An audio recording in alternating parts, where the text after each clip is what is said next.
Bismillahirrahmanirrahim. Assalamualaikum warahmatullahi wabarakatuh. Innal hamdalillah nahmaduhu wa nasta'inuhu wa nastaghfiruh. Wa na'udzu billahi min shururi anfusina wa min sayyiati a'malina. May yahdihillahu fala mudilla lahu wa may yudlilhu fala hadiyalah. Asyhadu an la ilaha illallah wahdahu la syarika lah wa asyhadu anna Muhammadan abduhu wa rasuluhu la nabiyya wa la rasula ba'da. Allahumma fassalli wa sallim ala sayyidina Muhammad wa ala ali Muhammad. Kama sallaita ala Ibrahim wa ala ali Ibrahim fil alamin innaka Hamidum Majid.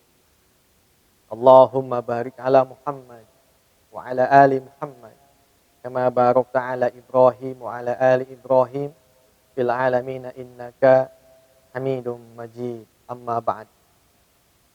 Ikhwan fiddin, kaum muslimin wal muslimat rahimakumullah, dimanapun Anda berada, jumpa kembali dalam segmen Kultum di bulan Ramadan.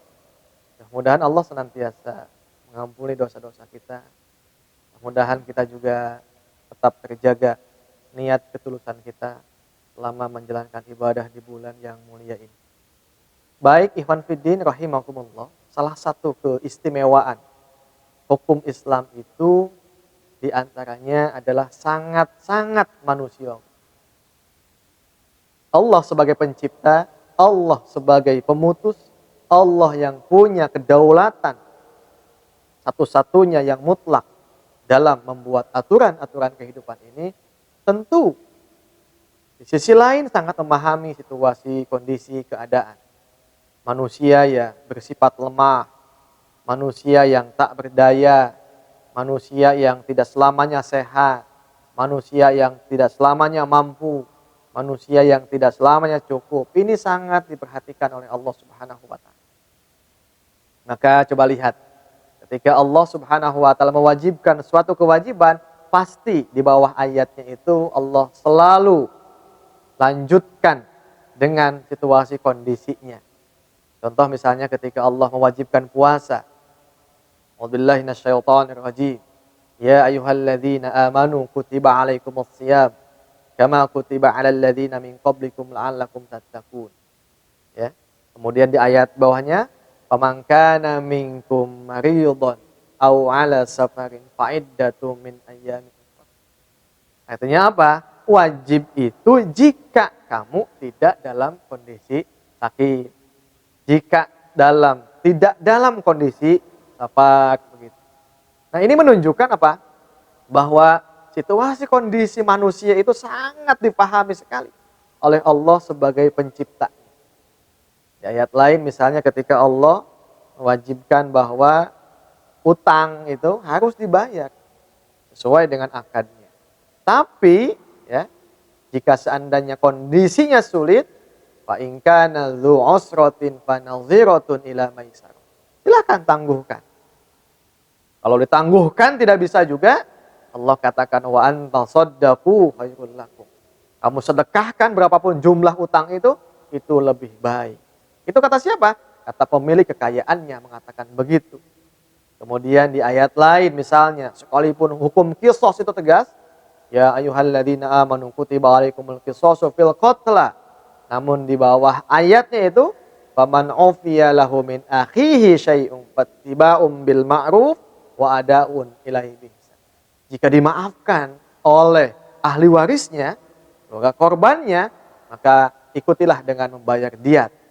Supaya ini menjadi kebaikan yang selama-lamanya, dan diat juga tidak boleh memaksa, tidak boleh memeras, jangan sampai ada konflik 7 turunan yang tidak selesai, bahkan dimanfaatkan untuk memalak pihak yang dimaafkannya. Masya Allah, begitu indah hukum dalam Islam. Ya, nah apa yang menyebabkan kehebatan itu? Kehebatan itulah yang disebut dengan bangunan akidah. Kenapa? Sebab lagi-lagi setiap kali ada ayat-ayat hukum, maka ditujukan oleh Allah kepada orang yang sudah iman. Maka ayat-ayat perintah, ayat-ayat larangan itu hadir, itu diwajibkan saat situasi kondisi Rasul dan para sahabat sudah berada di Madinah, sudah siap kondisi imannya. Maka ini menunjukkan setiap kali kita berhubungan dengan manusia, maka pondasinya adalah hablum minallah alias keimanan.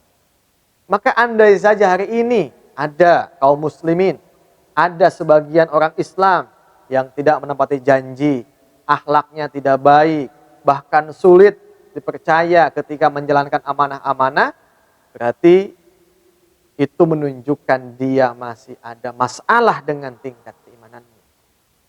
Sebab jika khitab ayat-ayat hukum, perintah dan larangan itu selalu diawali dengan ya ayyuhalladzina amanu, bahwa ini menunjukkan orang yang sudah beriman ini menjadi satu garansi di hadapan Allah bahwa dia akan baik dengan hubungan manusianya.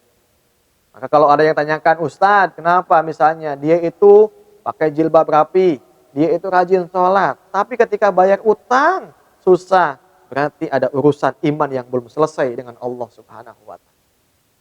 Apalagi kalau seandainya dia khianat dan lain sebagainya. Tetapi kelihatannya hablum minallahnya baik, berarti ada wilayah iman yang belum selesai. Maka logikanya mestinya adalah apa? Ketika orang sudah iman, iman ini menjadi garansi, menjadi satu pegangan bahwa dia akan melakukan amal-amal sosial yang baik. Maka tidak akan terjadi yang disebut dengan kesalehan sosial atau kesalehan individual. Sebab tuntutan iman itu kalau dia sudah mukmin, maka Allah mengatakan ya ayyuhalladzina amanu taqullaha wa qulu qaulan sadida yuslih lakum a'malakum wa yaghfir lakum dzunubakum wa may yuti'illaha wa rasulahu faqad faza fawzan 'azima. Ini disebut dengan kesuksesan. Modalnya apa? Iman. Maka modal iman, yuslih lakum a'malakum. Allah akan jamin setiap tindakannya, ucapannya, perbuatannya akan membawa kebaikan, akan membawa kemaslahatan. Maka jika sikap itu belum ada, belum nampak dalam pribadi seorang mukmin, maka pertanyaannya, betulkah dia iman kepada Allah Subhanahu wa Ta'ala? Baik, ikhwan fiddin, mudah-mudahan melalui momen Ramadan ini, bulan puasa ini kita dievaluasi kembali amal-amal kita, tingkat keimanan kita, tingkat keyakinan kita. Jangan sampai justru hal-hal yang tidak patut, tidak layak itu malah terjadi menimpa kaum muslimin, menimpa kaum mukminin, dan itu menjadi olok-olokan orang-orang yang non muslim. Dengan demikian, mari sama-sama kita tingkatkan kualitas iman kita sehingga iman ini menjadi garansi, menjadi satu pegangan untuk kehidupan muamalah yang lainnya. Itu saja mungkin yang dapat disampaikan. Hadanallah wa iyyakum ajmain. Assalamualaikum warahmatullahi wabarakatuh.